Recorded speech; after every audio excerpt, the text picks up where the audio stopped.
Hymns of Bharadwaja. Sukta 2. Translated by Aurobindo. O fire, thou travellest like a friend to the glory where is our home. O wide-seeing prince of the treasure, thou nurturest our inspiration and our growth. Men who see aspire to thee with the word and the sacrifice. To thee comes the all-seeing horse that crosses the mid-world, the horse that no wolf tears. The men of heaven, with a single joy, set thee alight to be the eye of intuition of the sacrifice, when this human being, this seeker of bliss, casts his offering in the pilgrim rite. The mortal should grow in riches who achieves the work by the thought for thee, the great giver. He is in the keeping of the vast heaven and crosses beyond the hostile powers and their evil. O fire, when mortal man arrives by the fuel of thy flame to the way of the oblation and the sharpening of thy intensities, he increases his branching house, his house of the 100 of life. The smoke from thy blaze journeys, and in heaven is outstretched brilliant white. O purifying fire, thou shinest with a flame, like the light of the sun. Now art thou here in men, one to be aspired to, and a beloved guest, for thou art like the one delightful and adorable in the city, and as if our son, and a traveller of the triple world. O fire, thou art driven by the will in our gated house, like a horse apt for our work. Thou art by thy nature like a far-spreading mansion, and like a galloper of winding ways, and a little child. O fire, thou art like a beast in thy pasture, and devourest even the unfallen things. The lustres of thy blaze tear to pieces the woodlands. O ageless flame. O fire, thou comest a priest of the call into the house of men that do the right of the path. Make us complete in the treasure, O Master of men. O Angiras, flame seer, rejoice in our oblation. O fire, O friendly light, O Godhead, turn to the Godheads, mayest thou speak for us the true thought of earth and heaven, move to the peace and the happy abode, and the men of heaven. Let us pass beyond the foe and the sin and the stumbling. Let us pass beyond these things. Pass in thy keeping through them safe.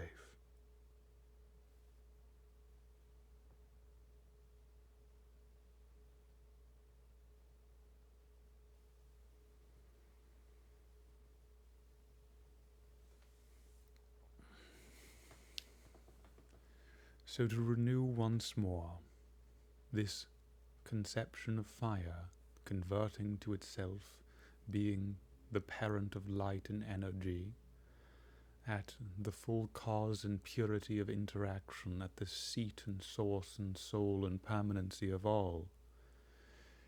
Here, in the single nature of its full conditions, reality and supply, is sensed universally omnific, exclusive, inherent, all creative, continent, and uncaused and entire.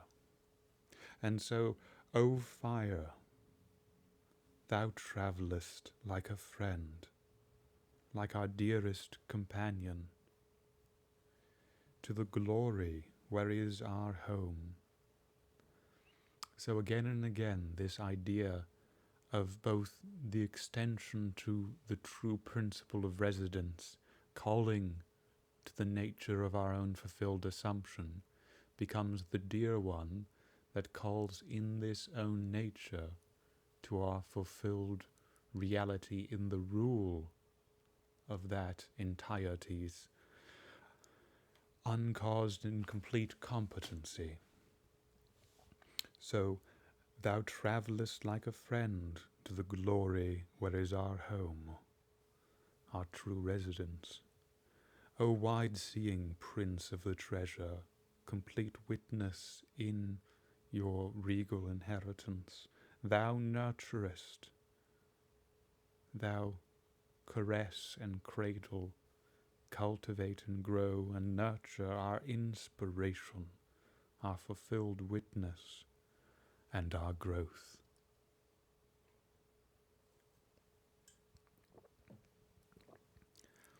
Men who see, those who of their own fulfilled nature witness, aspire to thee with the word, with this full communion and concentration of process and being, and the sacrifice, the delivery of this integration to the truth of its inherent and completed assumption. To thee comes the all-seeing horse, the vehicle, the entity that of its own free nature bears us without resistance to the goal, the horse that crosses the mid-world, the horse that no wolf tears, that is beyond the accidents of predation.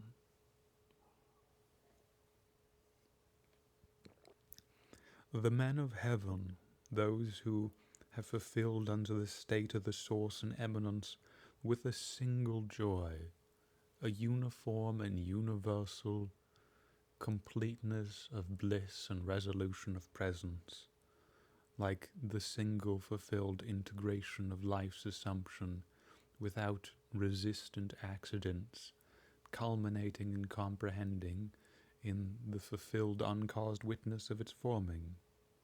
The men of heaven with a single joy set thee a light to be the eye of intuition, of the sacrifice, when this human being, this seeker of bliss, casts his offering in the pilgrim rite.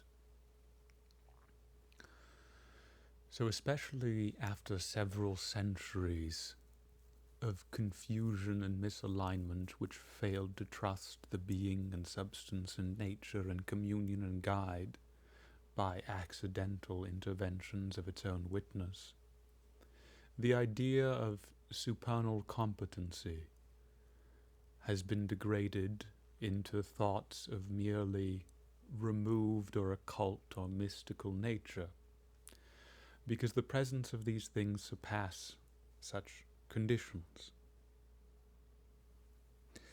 For in order for a life or fulfillment of manifestation in life to function, that which gives the coordination and communion and reception in its full principle of nature and self, has to also be the eye of intuition, the fulfillment of the competent integration, the revelation in the unalienated self-law, that in their being only constituents and full universal constituents to that unparted and unresisted one, can hence rouse the uncreate, the divine essence of nature, just as every germ of life exists in unalienated foundation, in the words of Heraclitus, like the ever-living fire, which frames the foundation of interaction and truth and soul and presence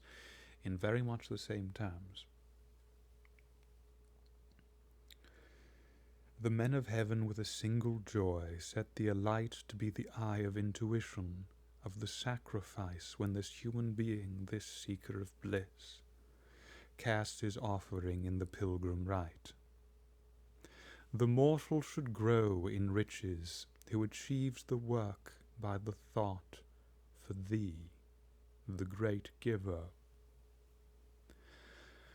And so in this situation where fulfilled, competent, integral, purposeful expression exists in more than the sense of equalization to the whole, but still involving that sense of equalization, then if the complete, the archetypal, the unitative and undivided is unalienatedly present to the full participation of manifestation throughout the entire course of witness, then it is the thought in and of the whole, the thought in and of the unreverted, unremediated and unconstrained, the reality of the ingenerable, of the ocean's water, which supports the whole situation of integration and relation and function, of the wave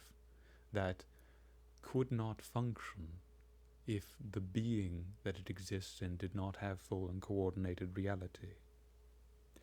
And so to the greater margin, the mortal should grow in riches, who achieves the work by the thought for thee, that is, this supernal and essential universal measure that is being directly addressed and roused unto, the great giver. And he is in the keeping of the vast heaven, and crosses beyond the hostile powers and their evil. That is, if in direct association to the principal archetypal realization of witness and life, of fulfillment and culmination and archetypal communion and authority, you have unmitigated directness, then the purpose for which you exist, the eternal in its own eternity, which becomes the mantle of the truth of all reality that subsumes all accidents in its own margin, comes to have a guaranteed, supernal, present, and comprehensive measure. O fire, when mortal man arrives by the fuel of thy flame to the way of the oblation and the sharpening of thy intensities, he increases his branching house, his house of the 100 of life.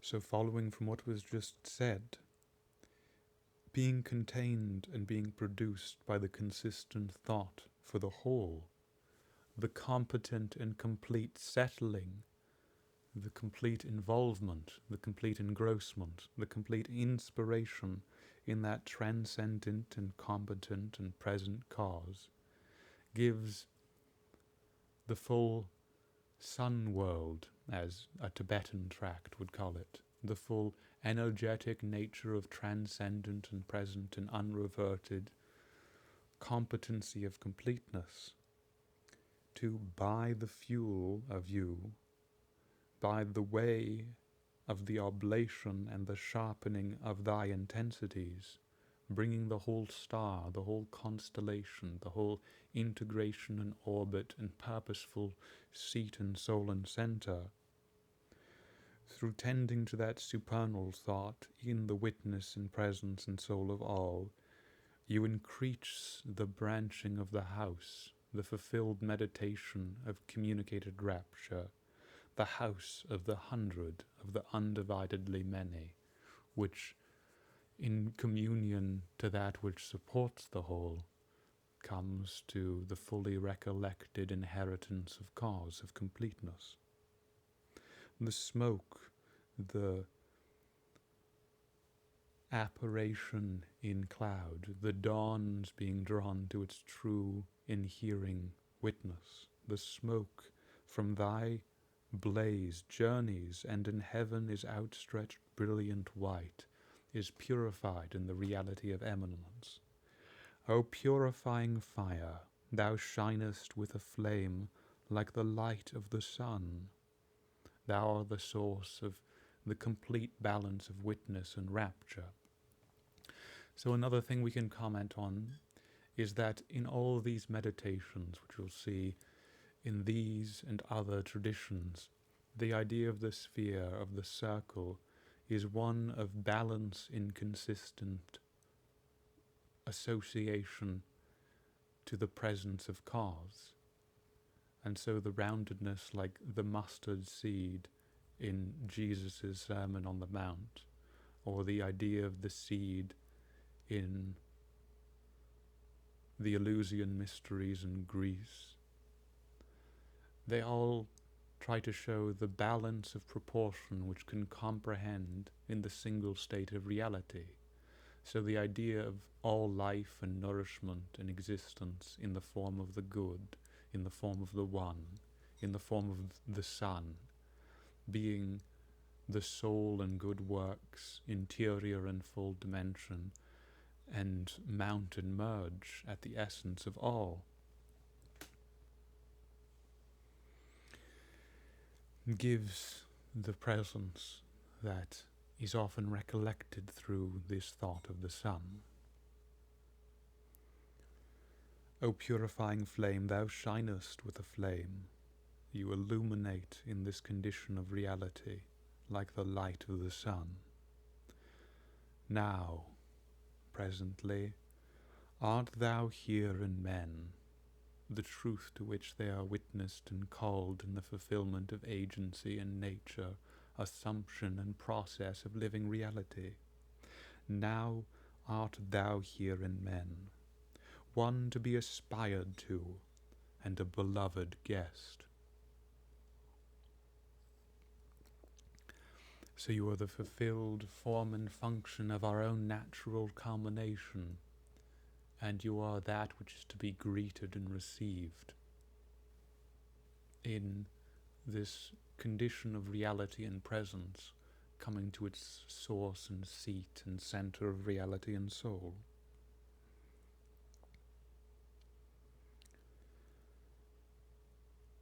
For thou art like one delightful and adorable in the city, and as if our Son, the perfection of the perfect child of continent realization and birth, and a traveller of the triple world, of the condition and state of all dimensions. O fire, thou art driven by the will in our gated house, like a horse apt for work, that is in this continent perfection, that the essence of its own reality is unalienated, means that its free expression culminates and puts to work, clarifies and engages the transcendent and eminent of its own witness and soul and reality of nature, just as the self-assertion, the self-expression of the water in the wave fulfills and integrates the wave.